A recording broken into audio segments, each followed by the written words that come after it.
Hey guys! In today's video, I'm going to be talking about flossing. You know, like the least fun thing possible, that. I don't know why I'm so nervous to film today. Maybe it's because it's been a couple of weeks since I've filmed my last videos. As you can see, it's kind of a different setup. It's similar, but different. You should actually see how rickety everything is here. In the past week, I've moved. Anyways, I'm here working so that I can get my pharmacy degree. So I've had to improvise my setup at home. I had like a poster bed. I hung these things, what are they called? Curtains. I hung these curtains on it and had the lights, which looked really cool. But now that I'm here, I had to set the whole thing up again, and I don't have all the equipment to set it up properly. So I've got this on a clothes rack hanging from the bar, but the bar wasn't long enough. So I had to put a longer bar on my, oh my god, it's just so confusing. My setup is not ideal, and so it's been a while since I've gotten everything together. It took me a lot of time to kind of figure out a solution. Anyways, I'm sure that you've heard over the years that you need to floss. You need to brush at least twice a day, floss your teeth once a day, and all that other jazz. But my question is, do you really need to floss? So I'm just going to tell you, like, we're going to talk about what's your oral health. We're also going to talk about what people are saying, what's in the news, what we can see from evidence. And then I'm going to tell you about my favorite toothpaste and floss. So let's get started! I'm glad my roommate's not home. If she heard me talking like this, she'd think I was crazy. Let's get it started. First of all, let's just talk about your mouth. So you got a lot of teeth in there.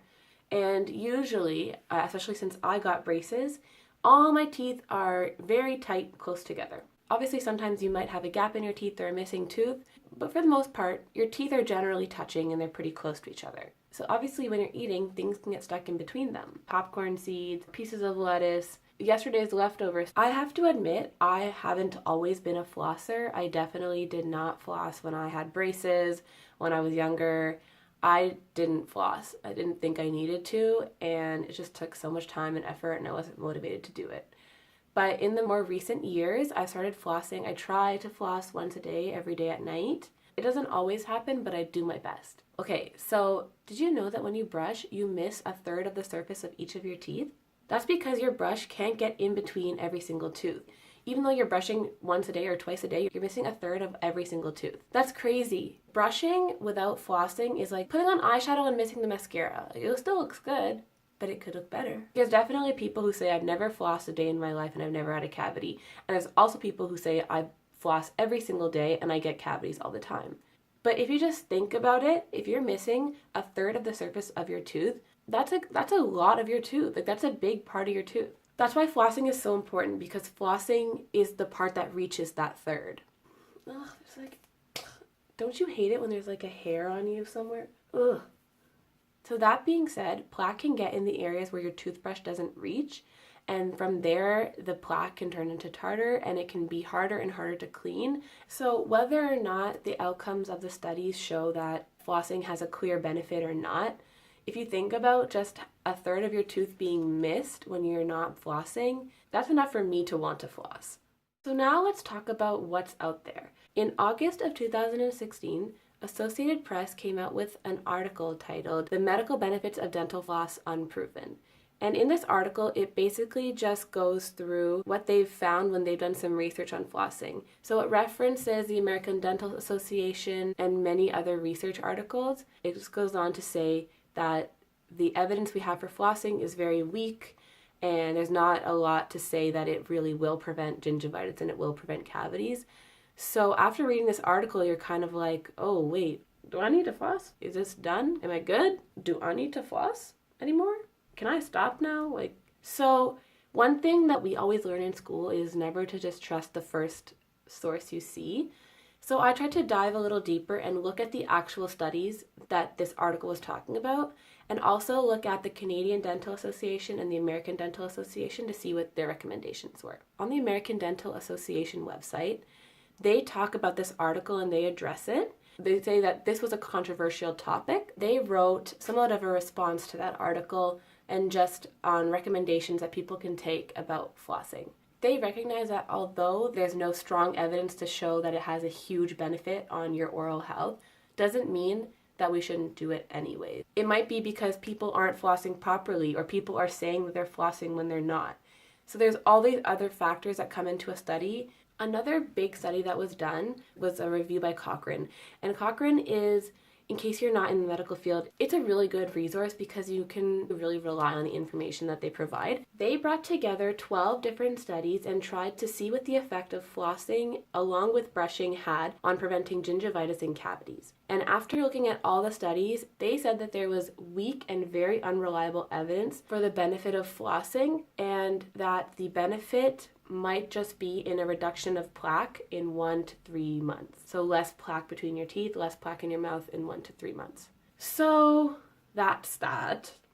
Bottom line, it doesn't seem like there's that great evidence for flossing. It's true, but that doesn't mean that it's not good for you.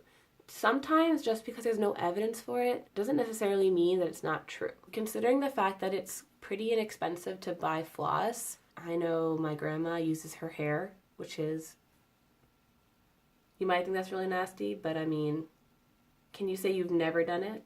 I'm not saying anything. I'm just asking. Anyway, it's pretty inexpensive to get a good floss, and it doesn't take that long. Literally, I can do it in 30 seconds.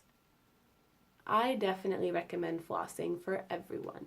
I wanted to quickly talk about some of the products that I use to keep my teeth clean. The first product I use is Sensodyne. I have pretty sensitive teeth, and I'm not really sure why. I just have always had really sensitive teeth to cold, not really to hot stuff, but just cold. So I use the Sensodyne, and I like it. I also heard from my doctor that the whitening toothpastes that are blue, like sometimes the Crest ones are blue, aren't as good for whitening your teeth as the ones that are white. So this toothpaste is completely white on the inside, and I really like it. This one's also SLS free, which is an ingredient that they use to make that makes products foam. So it can be in like shampoos, it can be in soaps, it can be in toothpaste, and it helps get rid of some of the dirt. But it's also, it really dries your mouth out. So this product doesn't have that. And then the other product that I use is for my floss. I floss once a day at night usually, and I use the Oral-B Glide. It's nice because it's kind of like a fatter string. And yeah, you want to take like a good size length of string and wrap it around your fingers. And then you want to just floss between your teeth and go both ways in the tooth. So example, for my front tooth, I'll go to this side and then this side. There you go.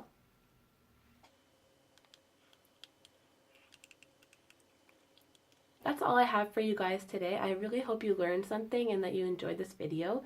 Let me know if you want to see more videos like this or more videos on like random questions that you guys have, and I'll see if I can look into them for you. Thank you guys so much for watching. I'll see you next time. Bye. Bye. Bye. Bye. Your toothbrush mishes. Did you know that your toothbrush, like I've definitely flossed and a piece of popcorn just comes out. Or like lettuce, bread, seeds. When you brush, you make a myth of your teeth, of each tooth. Oh, did I sit back down in the middle? I don't know. Oh, allergic reaction! Oh my god, there's a huge icicle outside. It looks like it's about to fall.